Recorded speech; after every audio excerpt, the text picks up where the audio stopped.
Welcome to Fine Tuning with Drew Taylor, your one-stop shop when it comes to animation news and commentary. I'm Drew's co-host, entertainment writer Jim Hill, and we are recording this show on Monday, November 11th, which is Veterans Day here in the States. Though, sadly, Drew, if you're talking with Disney fans, that they're not thinking about, folks who, that spent their time in service and honoring them. They're thinking this is what, the Disney Plus Eve? It is. It's Disney Plus Eve. How you feeling, Jim? Well, first of all, we have to recognize that you were in the Army. You served for this country. So we have to thank you for all that you've done. Well, see, but that's the thing is that there were people who went to Afghanistan. There were people who went to Iraq. I went to Fort Devens, Massachusetts. I was literally 10 minutes away from my parents' house. I could drive home and do laundry. And, not only that, my job in the Army, when I showed up at the base newspaper, they were like, geez, we have a photographer. Geez, we have a news reporter, a sports guy. The only thing that's open is entertainment writer. Would you like that job? And it's like, let me get this straight. My 4 years I'm in the service, my job is to go to the movies. And it's like, so again, that's one of the reasons why on Veterans Day, there were those who served and there were those like me who went to the refreshment stand and got popcorn and a soda and said. Well, I was going to say, don't let that stop you from picking up your discount at Olive Garden today, because there is something. I got an email about it, so you should definitely go and pick that up. Do that tour of Italy, Jim. You might not have served in Italy, but you can do the tour of Italy. Well, there we go. All right. Anyway, okay. So again, November 12th, we after all of this hype, we finally get Disney Plus. So, Drew, you've been to, at this point, multiple Disney Plus media events. Yes, and I've written, I think, more about Disney Plus than probably anyone else at this point in time. So, yeah, I've done it all. Mm-hmm. I talked to Tony Hale for Forky. I've talked to the stars of The Mandalorian. Mm-hmm. I've done it all, Jim, and I'm ready for Disney Plus. Well, all right, so let's talk with the one that they put in the front window, which, again, is the reboot of Disney's, hand-drawn film from 1955, Lady and the Tramp. Did that work for you? It did work for me. It is very nice and very safe and does not rock the boat too much, but it's a beautiful-looking movie. Mm-hmm. The performances are great. The animation is really spot on. I mean, it's not like a Babe thing where they animate the mouths. They actually switch out the dogs with a digital double, and it's pretty seamless, all things considered. And I love that all the dogs are rescue dogs. That really makes me happy. I think I'd heard that Alan Horn rescued one of the Tramp sort of stand-ins, which is really cute. And Yvette Nicole Brown from Community also took one of the dogs home. So that whole thing makes me very happy. But it's a really nice kind of, little weekend programmer. You're not going to think too much about it, but you can put it on and fold laundry and be happy, and that's great. Now, I love that you said weekend programmer, because face it, that's what I think a lot of people don't understand about Disney Plus is that, these days, especially with Disney owning Lucasfilm and Marvel and Pixar and that sort of thing, so many of the theatrical releases are these blockbusters, these giant films that cost $150, $200 million to make and, have the full might of the company behind them promotionally, where Disney used to make smaller films, as you said, the programmers, the $20 or $30 million movie that was aimed at the family market. Me personally, I'm looking forward to seeing Noelle because it kind of reminds me, it gives me that sort of Santa Claus vibe, which, by the way, again, doing research for today's show, it turns out today, November 11th, is the 25th anniversary of the release of that Tim Allen movie, which, and again, given that, Disney will celebrate the anniversary of an envelope being opened, I'm kind of startled that, given all the hype last year with the 25th anniversary of Hocus Pocus, that no love for Santa Claus? Yeah, that is sort of weird. It also makes me feel very old because I remember seeing that movie in the theaters. I love that movie. I think it's great. Well, but what's so fascinating is that it was only made for $22 million. And in fact, originally it was made for Hollywood Pictures. It was supposed to come out through that end. But the studio watched the finished footage and was like, wow, holy crap, that's pretty good.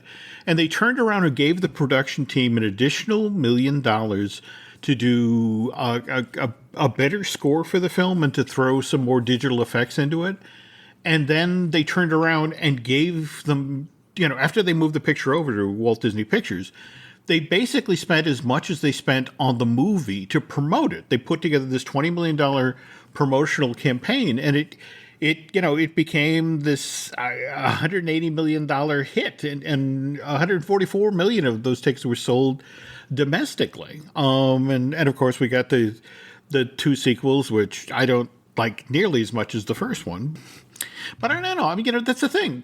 Something that's affordable can, often be very entertaining, which brings us to our next thing I want to talk about. You got to see in between when we were recording our last show, this is Warner's home premiere, Teen Titans Go versus Teen Titans.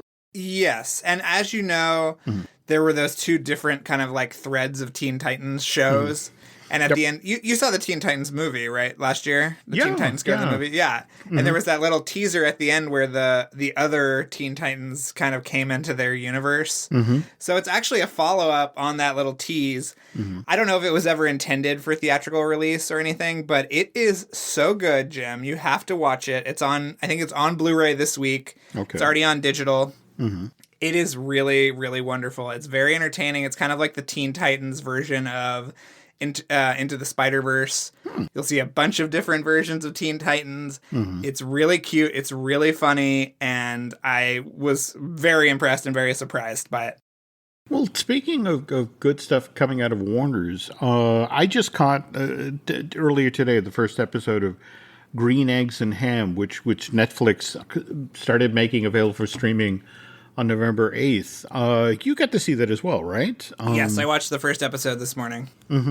And, well, I think you were talking about, I guess it's Cartoon Brood that has the great article about, how hard they work to sort of replicate give that sort of feature quality to, when it came to animation for a television series. And I have to say that was one of the things that immediately leaped out at me with the show, is that it has great design. I mean, it looks wonderful, and that coupled with the vocal cast, the Michael Douglas is Guy Am I, Adam Devine is Sam I Am, and I have to admit I really get a kick out of Keegan Michael Key. I was gonna say he is like the star. I thought. Well, yeah, it was worth it alone for what in the first 30 seconds of the thing. It's like, is that a ninja? And it's just sort of like, I mean, he just immediately sort of pivots out of the traditional narrator role into, he is a character in this thing. But yeah, I mean, it seems. I mean, I think you and I were talking pre-show. It does tend to get a little cutesy. It's a little cutesy, and there's so much talking in it. It's just that's such a problem with a lot of kids shows too. Is there's just so much dialogue. I just cannot deal with it. But we were also talking like the amount of models and stuff is amazing. The like range of expressions on the characters is really incredible. DuckTales. Each duck has about 3 different kind of looks per an entire season. So to see this much kind of emotion coming out of the characters is really amazing. So I plan on circling back on this one. The problem is that again that there are 13 episodes, and it's just sort of like each of these are a half hour long. And they're a half hour. Yeah, I was like, oh man, this would be a lot better as an 11-minute thing. Yeah, but I guess that's the thing. Jared Stern developed it, and we've got Ellen DeGeneres executive producing it. So top quality effort, but and just want to tell you folks that it's the type of show that kids can watch it and you can sit back on the couch and sort of appreciate it. But yeah, 13 episodes. I'm going to have to find. Well, did you see that Jared Stern is also developing that show for HBO Max that Robert Zemeckis is doing? That it's a kind of like a live action animation thing. Yeah. Yeah. And in fact, when I was reading the log line on that, do you remember the original pitch for Monsters Inc., where it was, an adult who was dealing with anxiety, whose mother sent him childhood sketchbook, and all of the monsters that were in the sketchbook came out, but each Right. of them represented an individual fear of his, and as he conquered it, the monster went back into the sketchbook. What intrigued me about this, at least according to the log line, is that it's kind of the same thing, only instead of anonymous sketches in a sketchbook, these are supposed to be well-known cartoon characters that help him out, right? Yes, Or- yeah, I think it's called Tuned Out or something. Yeah. It sounds really interesting. No, I agree. Definitely something to sort of keep an eye on, and love to see it in finished form. On the other hand, I know I've beaten you up in the past, Drew, for not watching BoJack Horseman, and you've been catching a couple of the episodes, right?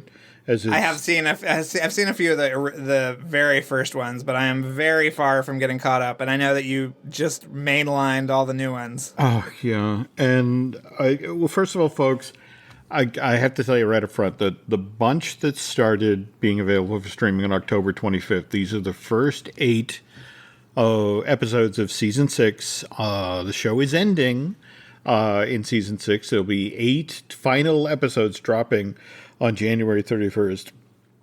And I have to tell you, these are not a great entry point. This story that BoJack Horseman tells is so involved, and so many of the episodes in this first batch of season 6 reference earlier shows or pay off earlier stuff that I honestly don't recommend. If this is where you decide, oh, I'm going to try BoJack Horseman, don't start with this set.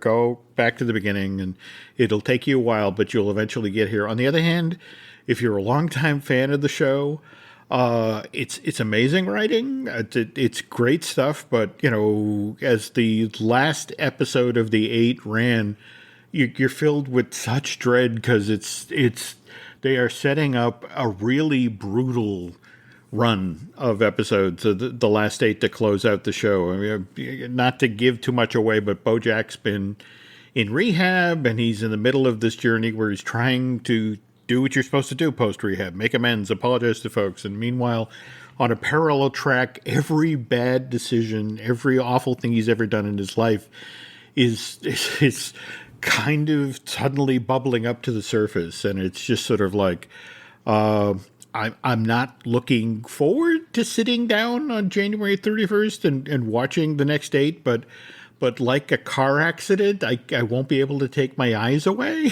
So... Great, Jim. That's a real winning endorsement. There you go. Well, no, I mean, but the weird thing is that sometimes something that's dark can still be, ridiculously entertaining, which brings to mind just last night, the first episode of season 5 of Rick and Morty aired. And what did you think of that one?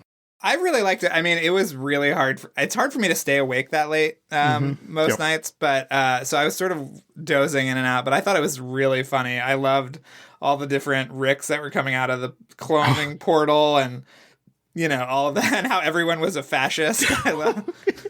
Well, and I have to tell you, folks, this one, especially with this one, you have to stay all the way through the credits, the post-credit scene, because it's such a gut punch, but such of a beautiful cap for the story they told with that episode.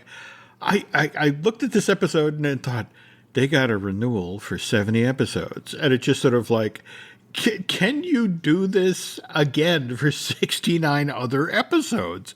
It does make me wonder if they're going to do something a little bit more serialized, something more along the lines of like Gravity Falls that has kind of a singular narrative thrust. Mm-hmm. But again, we only have 5 of these episodes, so yeah. Who knows? I mean, what it's going to be. I don't know.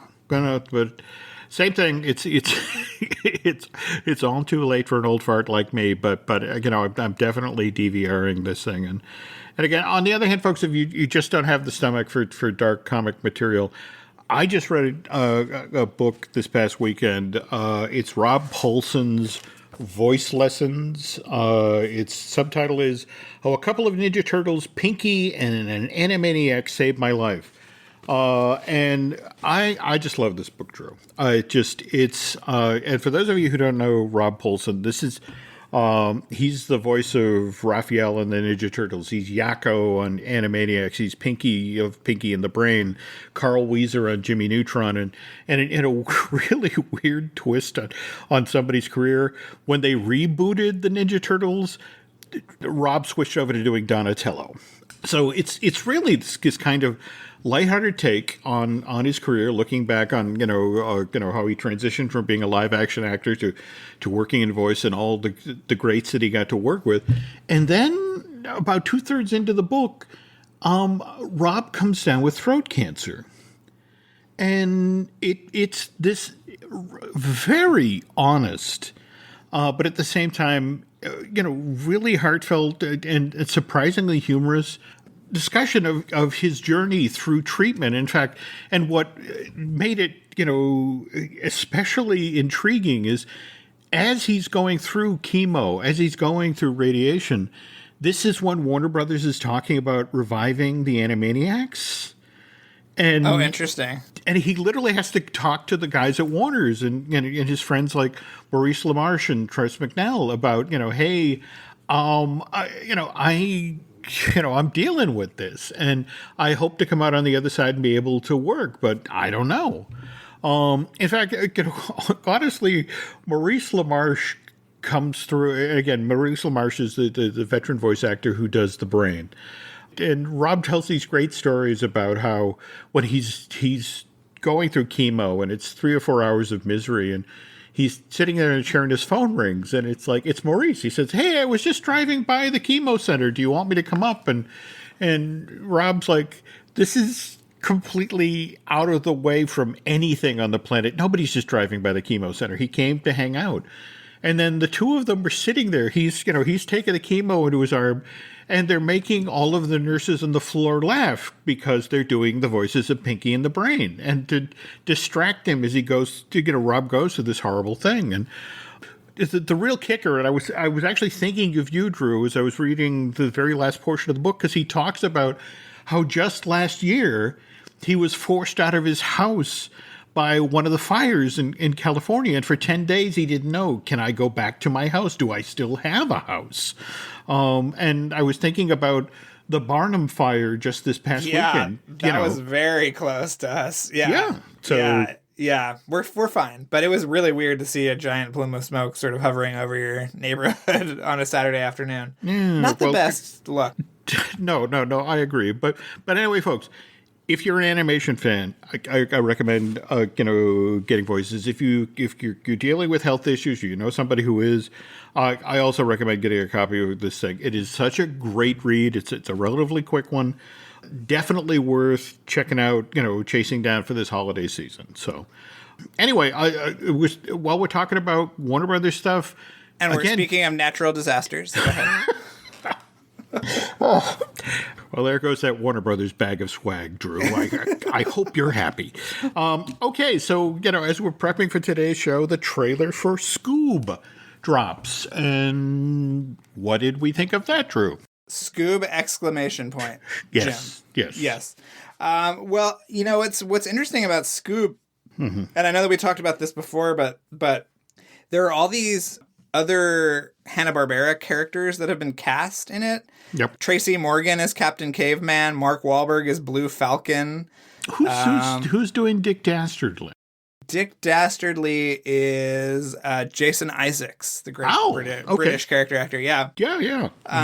So, and then none of those characters are in this trailer. So I'm wondering if this is just a real teaser and that we don't really know what we have in store. Because I am sort of optimistic. Chris Columbus produced it. And I think the animation isn't quite there. I mean, it's Real FX, which is a Dallas-based production company, which we've talked about. I don't know if we've talked about them in the past, but they certainly have an interesting body of work. They do.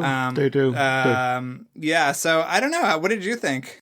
Well, you see, now here's my problem. Okay, I because people who've listened to this podcast previously know I went on and on about, oh, the Addams Family, and look how terrible that movie looks, and who's going to go to this film?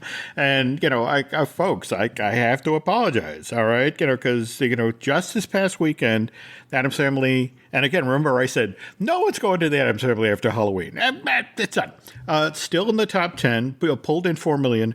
Right now, Addams Family is sitting at $91 million domestic. It's made $63 million overseas, so it's $154 million worldwide. Which, as you know, Drew, with a $30 million budget, that means this is in profit. And in fact, it's quite likely if it can hang in there. And let's face it, the family-related screens and the available screening times are going to really start to thin out shortly, what with, Frozen 2 looming on the horizon and all that stuff.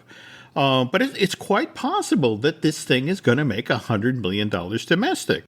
Oh, yeah. I mean, we've already talked about the sequel, right? That's already Yeah. And on the other hand, if you look at Abominable and, and how adorable Everest, the Yeti is, I would have put solid money on that this was the next How to Train Your Dragon for DreamWorks. That, this was the character that was going to break through. And last time I looked, the domestic box office for Abominable topped out at $59 million. That's it. It's dead. Oh, yeah. Well, I was going to tell you that I got an email today about the home video release. And that they're positioning it as this holiday season, cozy up with everyone's favorite Yeti. Jeez. Well, and we've talked previously about the whole South China Sea thing and how it's not opening in various markets. Yeah, overseas it's done 107 million. So box office worldwide 166 million. But yeah, okay, so that's $12 million more than Addams Family has done worldwide. But the difference is, again, Addams Family cost $30 million to make. Abominable, even with Pearl Studios. Remember that the whole idea of working in China was more affordable, but that's a $75 million production budget. They're going to have to move an awful lot of copies of Cuddle Up with Your Favorite Yeti for this thing to come into a profit. You never even saw it, did you? No. And well, now I know I can, I can soon Cuddle Up. Yeah. I wait a couple of weeks. On the other hand, same thing with the Addams Family. Did not get to see it in theaters. However, I got a copy of The Art of Addams Family, which, again, written by Ramin Zayed, who does wonderful work with art of books. You probably know him from the stories that he writes for Animation Magazine. But I have to admit, I got a much deeper appreciation for at least what they were trying to do with Addams Family. In fact, the whole pudgy look of Gomez, for example, for the movie, that comes straight from the New Yorker cartoons. So because I judged the Addams Family based on its trailers and got the box office wrong, now I don't know what to think when I see a trailer, which is why we moved to the next trailer that came out while you and I were away, Drew, and that's Pixar's Soul, which I love the look of the older African American. He's a trumpet player. What is he? I think he's a high school band teacher who wants to be a jazz musician. So, yeah, they kind of set up that on the eve of his big break, he's trying to get things ready and he dies, and so his soul returns to this cosmic land, and that's where he meets 22, who's the Tina Fey character, and they go on this cosmic journey together. So, yeah.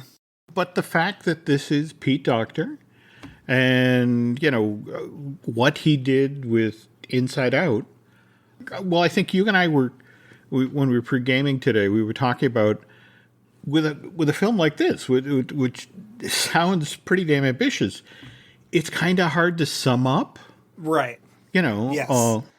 Yeah, I mean, everything they showed at D23 and it really looked like Pixar's 2001. It sort of has this grand ambition and all these heady ideas and amazing visuals.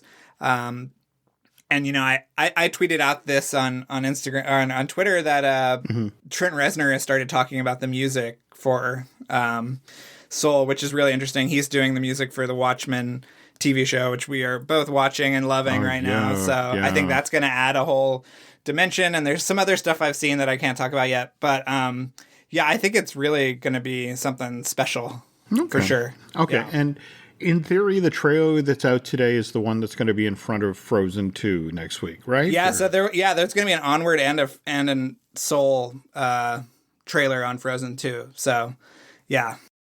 Well, and then speaking of which, that when we get back from our next commercial break here, Drew is going to get to share. He's seen the whole film, folks. So I've seen it twice now, Jim. I've seen it twice. You're killing me. Okay, Yeah. great. All right, we'll be right back with info on Frozen. Breathe deep. Imagine your legs more limber in Duluth Trading Double Flex Denim. Envision euphorically squatting for that can of suds, bending for your toolbox in a state of bliss, lunging for your laser level on a whole new level. Relax and allow the flex to fill you with ability. Find your inner flex in Double Flex Denim only at Duluth Trading. This podcast is brought to you by Carvana. Carvana lets you buy your next car on your terms. Explore a massive inventory online, filter for what matters, and find your perfect match. Then choose delivery to your home or pick it up at one of Carvana's iconic car vending machines. Every car also comes with a 7-day money-back guarantee, so you can make sure it's the right fit. Buy your car on Carvana. Delivery or pickup fees may apply. Limitations and exclusions may apply. See our 7-day return policy at Carvana.com. Carvana. And we're back. But again, before we get started here, Drew, you shared the story earlier today about how you finally got around to seeing Angry Birds 2 and were almost startled by how much you liked it? Or? I was really impressed. Yeah. I encourage you to watch this whenever you can, Jim, because it is really, the animation is beautiful. It's funny, way funnier than you'd expect. It's got a really great story. The pigs and the birds are teaming up together, and it's really cute. I was very surprised at how much I enjoyed it. Really, really great work from Sony Pictures Animation and ImageWorks. Just wonderful stuff. And I have to ask, because remember, we've been talking about Hair Love for a while now. Is that included with the Blu-ray? Or? I don't know, because I took the code out real quick and was watching it on my TV on digitally, so I have to go back and look through the Blu-ray. But I will do that before the next show and let you know about Hair Love. But it's not included in the digital supplement, so okay. And speaking of shorts that you haven't seen yet, I was unaware that this was even in the works, but can you talk a little bit about what Myth is, this new Disney VR thing that's sort of tied to Frozen 2? Yeah, from what I understand, it's kind of an interesting prologue that sets up the world of Frozen 2. Some people who saw it told me that it would have made a great intro for the movie. So I don't know if that'll actually ever come about. Like, do you remember when Pixar did that little short film in front of Tomorrowland, sort of about the world and... Oh, yeah. Do you remember that? And they showed it on some theatrical presentation. So I'm not sure if that's going to happen with Frozen 2. But it was very interesting that they just kind of announced it like out of the blue a couple of weeks before the movie comes out. But I'm really excited to watch it. I'm going to go to the studio in a few weeks and check it out and report back on it. Because this is the same guy who did Walt Disney Animation Studios' earlier VR project, Cycles, right? Yes, which I saw, I think, a year or so ago, which I really loved. And there's a flat version coming out that is going to be, that's up for nominations for the Oscars. So, yeah, I mean, I'm really, really excited. And then everyone's listened to the Frozen 2 interviews I did, but they used VR in the production of the movie. So it's kind of an interesting kind of turnaround. Okay. Well, then let's just dive into it. Now, again, Drew's seen this thing twice. I got to see the charades game as well as the full musical number for Into the Unknown. And I have to say... what do you think? Well, in context, I think it, I take back everything I said. Boy, this is the Jim admits he's wrong a lot show. I thought when you heard the song all by itself, it sounded like, well, this is the song that Idina Menzel sings to warm up her throat to sing Let It Go. where with the visuals and in the story, or within the actual structure of the film, it works ridiculously well. And in fact, I love that little bit in the song where basically she steps into the magic world, so to speak, and you get, in fact, it's this wonderful tease for everything that she experiences for the next hour. If you're actually paying attention to the images that blip by her. And in fact, what's interesting is the word I keep hearing from a lot of folks in regard to this film is ambitious. Oh yeah, it's really, it's really amazing, and it's much darker. It's more mature. The themes are a lot deeper. The plot is a little complicated, and I'm worried that children will have trouble figuring it out. I think I've got a pretty good grasp of it after seeing it twice. But it's really, really impressive, and the songs are amazing. I mean, Christoph's song is to die for. You are going to love it, Jim. It is. Okay. It is the highlight of the whole movie, I think. Really? Wow. Yes. Yeah. Okay. Yeah. Okay. How do we talk about this?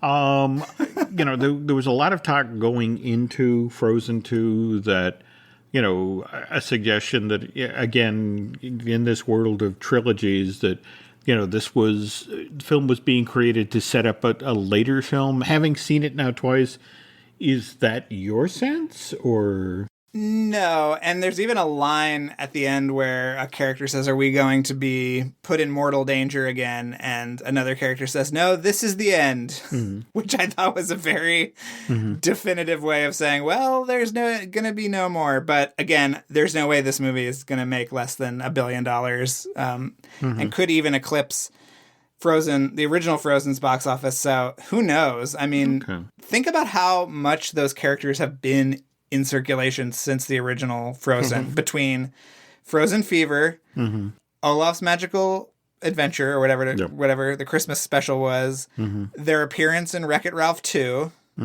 the stuff in the theme parks, like... Let's not forget about the Broadway show. The Broadway show, right? Yeah. I mean, it's crazy how these characters have been such a permanent part of pop culture. And I don't think that's going to change anytime soon, Jim. Okay. Without giving anything away, was there anything in particular that surprised you? I mean, well, first of all, the fact that Christoph has the best song, that's kind of surprising. Yeah, and I actually did a Q&A with Chris Buck and a bunch of our favorite people, Mikey Jumbo, who we love.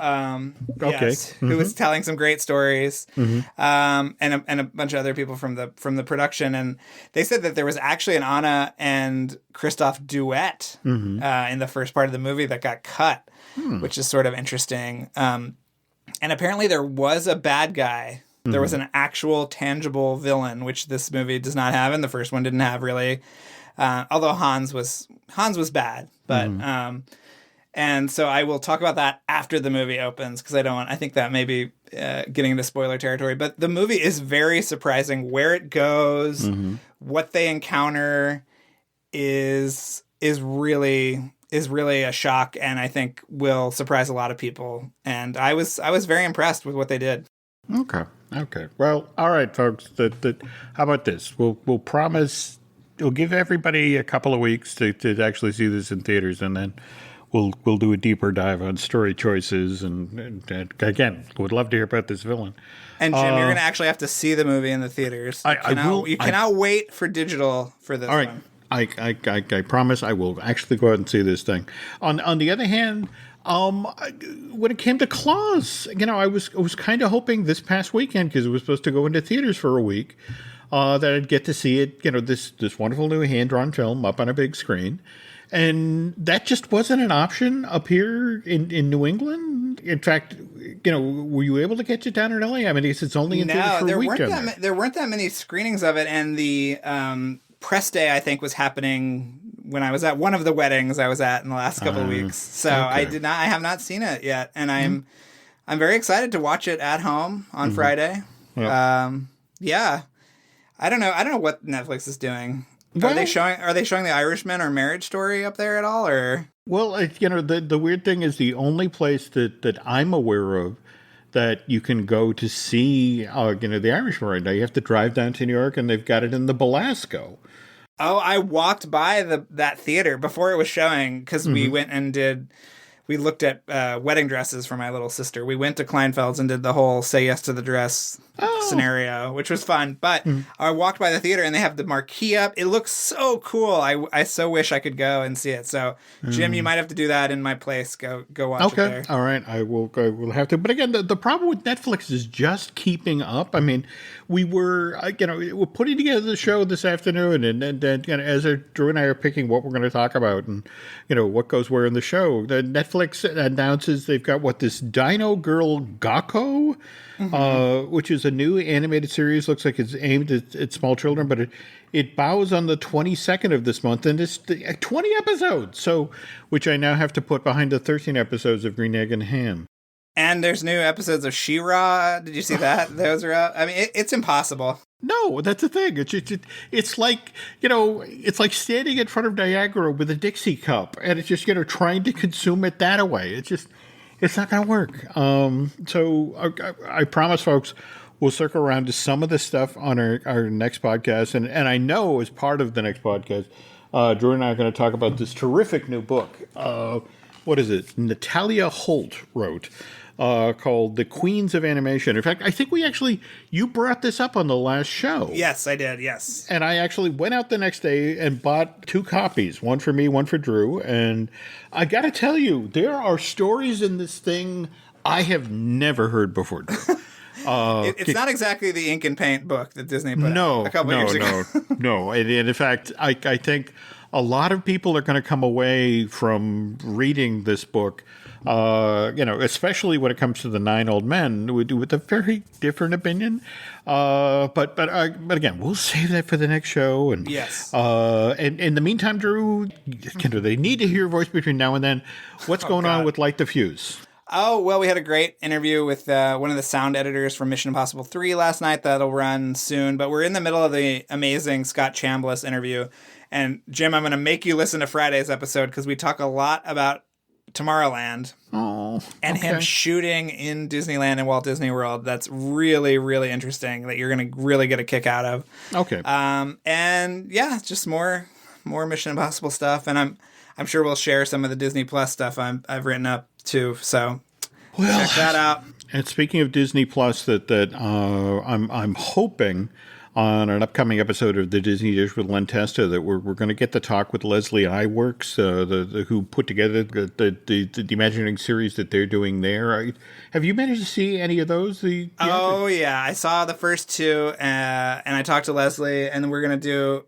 So for Sci-Fi, I'm going to do. I think every 2 episodes, we're going to do I'm going to do a recap with her. Oh, great. And talk about it. So, yeah, I'm very curious as to what you'll think. And I'm also very curious because the second episode ends with Epcot, basically.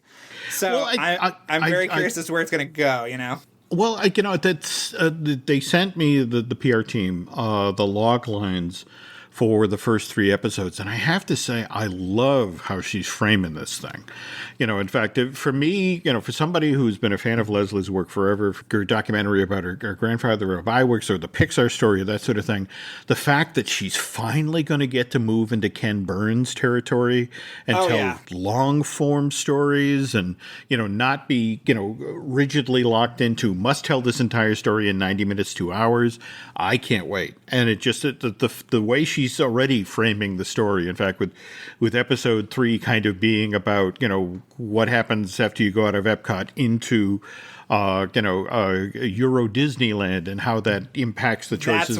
That's what I'm curious about. Yeah. How they'll get into that. But you'll see amazing things like Bob Gurr shooting hoops inside the Matterhorn and, stuff that I am like, oh my, I had no idea that they would ever let this stuff out, or the fact that they never even wrote procedures or blueprints down until Tokyo Disneyland because they realized they had to send them off for somebody else to make. And they had all this procedure coming in. But it's almost like an alternate history of Disney where there's this shadow organization that's been working on all this creative stuff the whole time away from the kind of politics of the main company. It's really interesting. No, cannot wait. Cannot wait to check that out. But same thing. We for other podcasts we got here, Jim and Lita, we got Marvel Us Disney, the podcast to do with Aaron Adams, the talented gentleman who edits a lot of the shows here. We've got Looking at Lucas with Dan Z. Your turn to abuse him now, Drew. Well, I'm going to the Mandalorian premiere, and he's not, so he can kiss my. Okay, well, there we go. And we also have the I Want That podcast with Michelle Valladolid, who is still trying to dig out from under all of the info she gathered while she was down at Walt Disney World just last month. And we have Universal Joint with Dustin Fuse, who I am doing an event with down at the Universal Orlando Resort this coming weekend. So... But tell you what, folks, if you like what you've heard here today, do Drew and I a favor. Please head over to iTunes and rate and recommend not only this show, but Light the Fuse, because that helps get ears and eyeballs in our direction. If you really, really, really like what we've done here, if you get head over to Bandcamp and subscribe, that would be killer.